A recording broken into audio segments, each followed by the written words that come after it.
Assalamu alaikum. So, dear candidates, today my topic is on the continuous tense.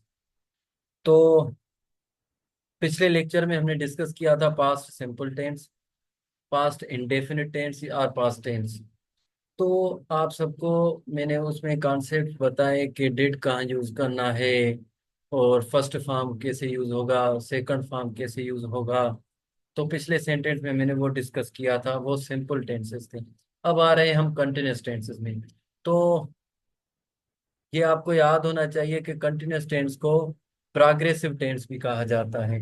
तो आप ये लिख लें, ये भी नोट कर लें। और जब भी मैं पढ़ाऊँ आपके पास पेन और पेज होना चाहिए।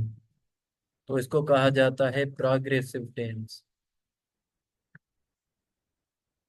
ठीक है, तो ये लिख लें आप कि कंटिन्यूस टेंस को क्या कहा जाता है, प्रोग्रेसिव टेंस। तो प्रेजेंट कंटिन्यूस टेंस आज हम पढ़ रहे हैं, मैंने यहाँ लिखा नहीं। तो आप लिख लें कि प्रेजेंट कंटिन्यूस टेंस।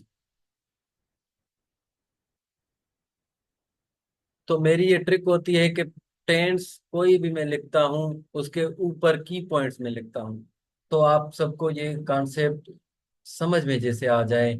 और एक बात जो मैंने आप सबने भी नोट की होगी कि मैं लिखता हूँ मेन वर्ब। तो ये आप सब नोट कर लें कि किसी भी टेंस को समझने के लिए हमेशा वर्ब पे फोकस किया जाता है। तो अगर आपको कोई टेंस समझ में नहीं आ रहा तो इसका मतलब उसके वर्ब में कोई गड़बड़ है आपको। ठीक है, तो ऊपर के सितारों में गड़बड़ नहीं, आपके सितारों में गड़बड़ है। ठीक है, तो कॉन्सेप्ट में गड़बड़ नहीं, आपकी कॉन्सेप्ट समझने में गड़बड़ है। तो किसी भी टेंस को समझने के लिए आपको वर्ब का कॉन्सेप्ट क्लियर होना चाहिए कि फर्स्ट फॉर्म क्या होता है, सेकंड फॉर्म क्या होता है, थर्ड फॉर्म क्या होता है और इंक फॉर्म क्या होता है। So, my dear candidates, progressive tense or continuous tenses are known with the ing form. तो मैंने की पॉइंट यहाँ ही लिख ली कि प्रोग्रेसिव जो टेंसेस होते हैं उनमें उनके जो हेल्पिंग वर्ब है इज, एम, आर, और प्लस में इनके साथ जो मेन वर्ब यूज होता है उनके साथ ये इंग फॉर्म यूज होता है, जिसको हम कहते हैं वर्ब फोर और इंग फॉर्म ऑफ द वर्ब जिसको कहा जाता है। ठीक है, तो नंबर वन पॉइंट देख लें कि इट शोज द कंटिन्यूस और incomplete action. In a simple words you can say that it shows the continuous action, or you can say that it shows the continuity of an action, कि ये action की continuity को बयान करता है। उसको हम कहते हैं present continuous tense. In a simple words आप ये डेफिनेशन प्रेजेंट सिंपल की भी दे सकते हैं, पास्ट सिंपल की भी दे सकते हैं और फ्यूचर सिंपल की भी का भी कॉन्सेप्ट आप दे सकते हैं। कि आपसे कोई पूछे कि भाई प्रेजेंट सिंपल का कॉन्सेप्ट बताएं, कि present simple, sorry sorry simple tense नहीं, प्रेजेंट कंटिन्यूअस टेंस क्या शो करता है, तो आप कहेंगे कि continuity of an action, incomplete action, और action going on at the time of speaking.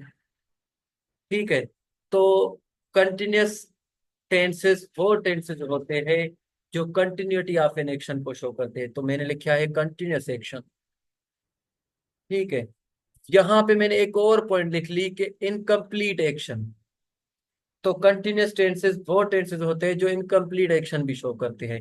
अगर मैं आपको एग्जांपल दूं कि ए पॉइंट ये है और ये है बी पॉइंट, तो एक पर्सन है जिसने ए पॉइंट से एक्शन स्टार्ट किया है, वो बी पॉइंट तक नहीं गया, वो यहां से निकला है और यहीं पर खड़ा है, वो बीच में ही कहीं खड़ा हुआ है। तो ए से स्टार्ट किया, अभी बीच में खड़ा है, अभी वो बी पॉइंट तक, वो यहाँ पे खड़ा है, वो बी पॉइंट तक नहीं पहुंचा। अगर ए पॉइंट से बी पॉइंट तक पहुंचा तो समझो कंप्लीट एक्शन हुआ। तो मतलब in middle of the action है सब्जेक्ट। अगर कोई एक्शन जो middle of the an action होगा, अगर कोई सब्जेक्ट अगर कोई एक्शन कर रहा है, वो कंप्लीट नहीं कर रहा, वो इनकम्प्लीट कर रहा है, लेकिन स्टार्ट भी किया है, तो उस कॉन्सेप्ट पे वहीं पे जो टेंस यूज होगा that is the card continuous tense. ठीक है भाई, तो ये आप याद कर लें कि दूसरी पॉइंट देख लें, it shows an action going on at the time of speaking. तो कंटिन्यूस टेंस शो करता है कि eight the time of speaking कोई एक्शन हो रहा है। अगर मैं यहाँ आऊं और देखूं कि क्लास में क्या हो रहा है, तो कुछ जो स्टूडेंट जो है उनको देख रहा हूँ कि बोर्ड में कुछ लिख रहे हैं। तो at the time of speaking in situation condition, so present situation and condition, condition को देखते हुए मैं देख रहा हूँ कि वो जो बंदा है, वो जो स्टूडेंट है, वो बोर्ड पे कुछ लिख रहा है। और जो बंदा, जो स्टूडेंट मेरे सामने ही बोर्ड पे जो लिख रहा है, इन फ्रंट ऑफ यू, वो आप भी देख रहे हैं कि वो टेंस, वो एक्शन जारी हो रहा है, मतलब हो रहा है आपके सामने। तो वही जो कॉन्सेप्ट यूज होगा, he is writing something on the board. ठीक है, he is writing something on the board, मतलब उसने एक सेंटेंस। अब यहाँ पे कॉन्सेप्ट दिखा बता रहा हूँ मैं। ए से एक्शन शुरू किया, वो बोर्ड पे लिखना उसने शुरू किया, वो ये रहा, वो यहाँ बीच में खड़ा है, अभी भी लिख रहा है। मतलब उसने लिखना खत्म नहीं किया, बी तक नहीं पहुंचा, मतलब अभी भी वो इनकम्प्लीट एक्शन में है। तो ये डेफिनेशन इनकम्प्लीट का कॉन्सेप्ट समझ में आया। एक बंदा है जिसको मैं देख रहा हूँ कि बोर्ड पे अभी लिख रहा है, मतलब ए से कहीं से तो एक्शन उसने स्टार्ट किया है ना। सो ए पॉइंट कह ले उसको। अगर उसने एक्शन स्टार्ट किया है, अभी वो मिडिल में खड़ा है, उसने कंप्लीट भी नहीं किया है, तो वहां क्या कहेंगे हम? Incomplete action. तो इनकम्प्लीट एक्शन के लिए हम क्या यूज करेंगे? Continuous tense. ठीक है। तो प्रेजेंट कंटिन्यूअस टेंस का कॉन्सेप्ट मेरे ख्याल में आप समझ गए होंगे कि क्या शो करता है। और जो ना वो दूसरे लॉजिकल जो कॉन्सेप्ट्स रहते हैं, जो एक्स्ट्रा करेक्शन के लिए काम आते हैं, कुछ मतलब टेस्ट में जो आते हैं, वो अभी कुछ पहलू खड़ा है भाई, ये तो शुरुआत है। ठीक है, ये अभी शुरुआत है, आगे बहुत कुछ पड़ा है। मैं आपको आगे करेक्शन पढ़ाऊंगा, मैं आपको पास पेपर सॉल्व करवाऊंगा, इवन सीएसएस के पेपर्स भी मैं आपको सॉल्व करवाऊंगा। ठीक है। तो अभी ये आप नोट कर लें कि टेंसेस होते क्या है, परफेक्ट प्रेजेंट टेंसेस क्या होते हैं, पास्ट क्या होते हैं, सिंपल क्या होते हैं, इंडेफिनिट सिंपल क्या होते हैं, कंटिन्यूस टेंसेस क्या होते हैं। तो अभी आप ये बस समझ लें, यही काफी है। आगे जब करेक्शन करेंगे तो मैं आप सबको ये सारे कॉन्सेप्ट क्लियर करवा दूंगा कि ये क्या क्या चीज होती है। अभी आप इतना बस समझ लें कि कंटिन्यूस टेंस क्या होता है। तो कंटिन्यूस टेंस क्या होता है? that shows the continuity of an action, that shows incomplete action, that shows an action is going on at the time of speaking। ठीक है। तो मेरे ख्याल में आप समझ गए कि कंटिन्यूस टेंस क्या होता है।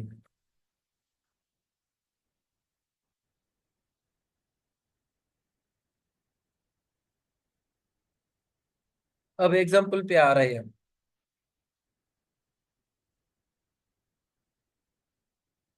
ये देखिए, सेंटेंस नंबर 1 है हमारा, he is writing an essay। ठीक है, he is writing an essay। तो स्ट्रक्चर की बात करें हम तो क्या होगा? He is a subject, is a verb, और कौन सा verb? Helping verb. Writing is a main verb, जिसको फोर्थ फॉर्म ऑफ वर्ब कहते हैं, इंग फॉर्म ऑफ द वर्ब कहते हैं। ऊपर मैंने लिखा था इंग फॉर्म ऑफ द वर्ब, तो राइट के साथ इंग फॉर्म यूज किया है हमने। तो जहां पे भी इंग फॉर्म ऑफ द वर्ब होगा, समझें कि कंटिन्यूस की बात होगी, कंटिन्यूटी ऑफ एन एक्शन की बात जरूर होगी। ठीक है भाई। तो मेरे ख्याल में ये कॉन्सेप्ट भी समझ गए कि इंग फॉर्म का कॉन्सेप्ट क्या है। बाद में आप यूज करेंगे इन कॉम्प्लीमेंट और ऑब्जेक्ट को, इसी ऑब्जेक्ट ही कह लें आप। Subject, helping verb, main verb and object. This is the structure of the continuous tense and affirmative sentence. वो ऐसे लिख रहा है, इसका मतलब डेफिनेशन से कनेक्ट कर लें अब आप। वो ऐसे लिख रहा है। इसका मतलब कि अभी आप सामने देख रहे हैं, उसको देखा कि वो क्या कर रहा है कि ऐसे लिख रहा है। तो वहीं पे जो सेंटेंस आप कह रहे हैं, that is the continuous tense. At the time of speaking the action is happening, और एक्शन इज गोइंग ऑन। ठीक है। तो at the time of speaking जो एक्शन हो, उसको हम कहेंगे कंटिन्यूअस टेंस। अब इनकम्प्लीट एक्शन का कॉन्सेप्ट क्या है, जो ऊपर मैंने आपको बताया कि इनकम्प्लीट एक्शन। अब आप बताएं कि इसने ये जो ऐसे लिख रहा है, क्या इसने कंप्लीट किया है अभी तक? आप कहेंगे नहीं।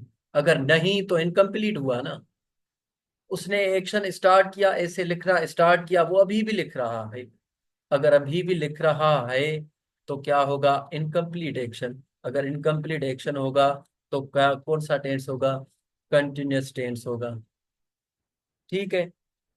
ये बेसिक कॉन्सेप्ट्स है। आप रटा तो मैं नहीं कहूंगा, कि आप याद कर लें, समझ लें। आगे आपको बहुत काम आएंगे।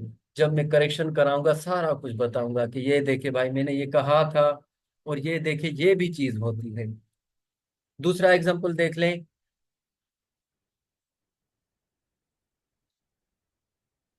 Pakistan is trying to eradicate poverty.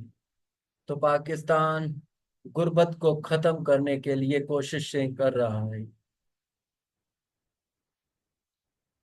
या ट्राई कर रहा है पाकिस्तान। ठीक है।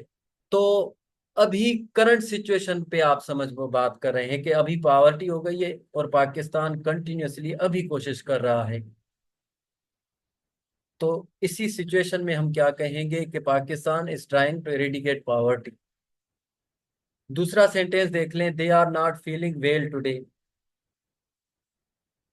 तो ये सेंटेंस मैंने लिखा था नेगेटिव सेंटेंस। सबसे पहले आएगा they. They they is the subject. बाद में आएगा are, are is the helping verb. And not आएगा नेगेटिव साइन। एंड बाद में आएगा ing form, verb with ing form, जिसको फोर्थ फॉर्म वर्ब फोर कहते हैं। ठीक है। जिसको इंग फॉर्म ऑफ द वर्ब कहा जाता है, मेन वर्ब कहा जाता है। बाद में आएगा ऑब्जेक्ट। तो subject, helping verb, negative sign, main verb and object. ये हुआ नेगेटिव सेंटेंस। अब मैं आपको कहूं कि इसको इंटेरोगेटिव बना दे, तो जब भी किसी सेंटेंस को इंटेरोगेटिव बनाया जाता है तो समझ ले फाइनल में क्वेश्चन मार्क एंड जो हेल्पिंग वर्ब है, जिस सब्जेक्ट के साथ जो हेल्पिंग वर्ब लगता है, वो बाहर निकाल दे। Are they feeling well today, question mark दे दे। Are they not feeling well today, interrogative plus negative हो गया। तो ये तो बेसिक कॉन्सेप्ट है, आपको आते होंगे। ठीक है। पॉइंट नंबर थ्री देख लें आप।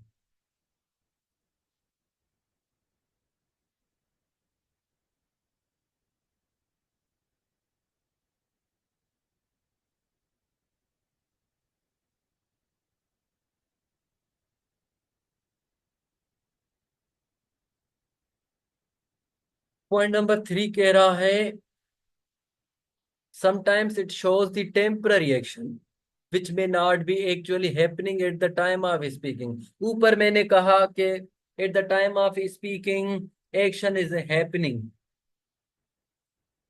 ठीक है। Eight the time of speaking the action is going on. तो यहाँ पे कह रहा है कि ये भाई रुको अभी, ये कॉन्सेप्ट नहीं रट्टा लगाना कि इंग्लिश है भाई, इंग्लिश है। इंग्लिश में ये रट्टा नहीं लगता कि बस यही चीज है। ये लैंग्वेज है भाई, चेंजिंग होती रहती है। तो इंग्लिश की यही तो खासियत है कि ये रट्टे और डेफिनेशन पे मुश्तमिल नहीं होती। ठीक है। तो रट्टे नहीं मारने, कॉन्सेप्ट पे आना है। तो समटाइम्स क्या कह रहा है, ये पॉइंट नोट कर ले। Sometimes it shows the temporary action which may not be actually happening at the time of speaking. ये मेन पॉइंट है। ऊपर मैंने कहा कि eight the time of speaking जो एक्शन हो वो कंटिन्यूस टेंस है, ये आप कह सकते हैं। लेकिन कुछ ऐसी भी कंडीशन होती है, कुछ समटाइम कभी कभी रेयरली ऐसा भी होता है कि eight the time of speaking वो एक्शन नहीं हो रहा होता। एग्जाम्पल देख ले। I am reading the rain and Martin book. आगे मैंने लिखा but I am not reading at this time, at this time. ठीक है, ये करेक्ट कर। तो अभी आप किसी से पूछ लें कि भाई बता दे कि आप इंग्लिश का कौन सा बुक पढ़ रहे हैं अभी। यार मेरी तो इंग्लिश थोड़ी वीक है, आप बताएं कि आप कौन सा बुक पढ़ रहे हैं, मुझे भी कोई रिकमेंड कर दें कि मैं भी पढ़ लूं। तो वो कहेगा कि I am reading the rain and Martin book. इसका मतलब कि eight the time of speaking, जब वो आपसे बात कर रहा है, कि क्या उसी टाइम, ये पॉइंट देख ले, बट ना I am not reading at this time, क्या वो उसी टाइम वो बुक पढ़ रहा है। तो आप कहेंगे कि नहीं, वो तो मुझसे बात कर रहा था, he was talking with me. अगर वो आपसे टॉकिंग कर रहा था तो बुक तो नहीं पढ़ रहा था ना। तो एक्शन तो स्टार्ट किया है ना उसने, किसी ना किसी टाइम उसने पढ़ना शुरू किया है। वो आपसे बात करके क्या पता उसके बाद में जाके एक पेज पढ़ ले, वो आपसे बात करके क्या पता कि कल वो पेज एक पढ़ ले। मतलब वो एक्शन गोइंग ऑन तो है, लेकिन eight the time of speaking नहीं। ठीक है, तो ये ऊपर आज पॉइंट ले याद कर ले, eight the time of speaking action is not happening. But ये याद कर ले कि कुछ एक्शन जो है वो स्टार्ट तो है, ए पॉइंट से शुरू तो हुआ है, उसने रेनेड मार्टिन बुक पढ़ना शुरू किया है। चाहे वो तीसरे चैप्टर पे पहुंचा है, पांचवें चैप्टर पे पहुंचा है, या छठे चैप्टर पे पहुंचा है, लेकिन उसने एक्शन स्टार्ट तो किया है। जब कोई एक्शन स्टार्ट हो और कंप्लीट भी ना हो, वो बीच में ही खड़ा हो और मिडिल ऑफ द एक्शन हो, तो क्या होगा, कंटिन्यूअस टेंस होगा। और प्रेजेंट में हो तो प्रेजेंट कंटिन्यूअस टेंस, और मिडिल ऑफ एक्शन पास्ट की बात की जाए तो पास्ट कंटिन्यूअस टेंस, और फ्यूचर तो फ्यूचर की। ठीक है, ये कॉन्सेप्ट समझ में आया। तो प्रेजेंट कंटिन्यूअस टेंस कभी कभी eight the time of speaking action happening का नहीं बताता, एक्शन गोइंग ऑन नहीं बताता, लेकिन eight the time of speaking नहीं, लेकिन एक्शन स्टार्ट हुआ है, एक्शन चल रहा है, लेकिन eight the time of speaking नहीं। तो ये कॉन्सेप्ट भी आप नोट कर लें भाई।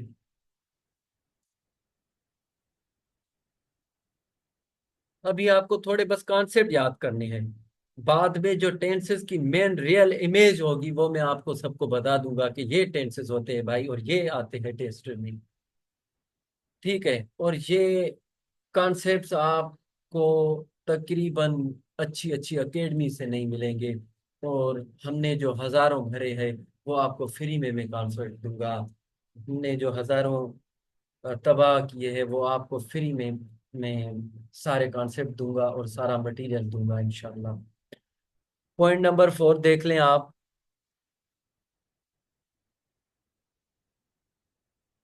तो पॉइंट नंबर 4 है,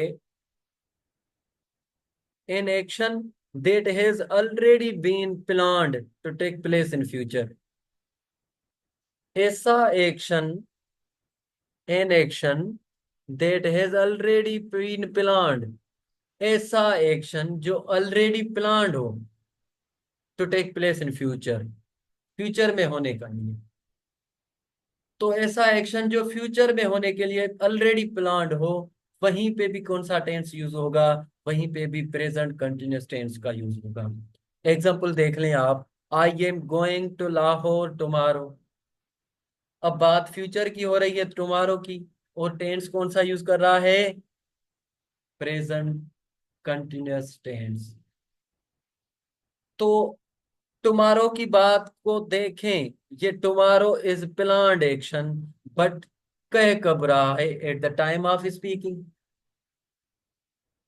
तो ये कॉन्सेप्ट हुआ ना भाई कि सम टाइम जो कंटिन्यूअस टेंस है वो प्लान्ड एक्शन इन फ्यूचर, जो फ्यूचर में होने हो, उसके लिए भी जो टेंस यूज होता है वो कंटिन्यूअस टेंस यूज होता है। अब आप पे मैं छोड़ता हूं, ये आप मुझे कभी बताएंगे कि I am going to Lahore, I go to Lahore, and I will go to Lahore tomorrow, इन तीनों सेंटेंसेस का क्या कॉन्सेप्ट है, ये तीनों सेंटेंसेस क्या बता रहे हैं।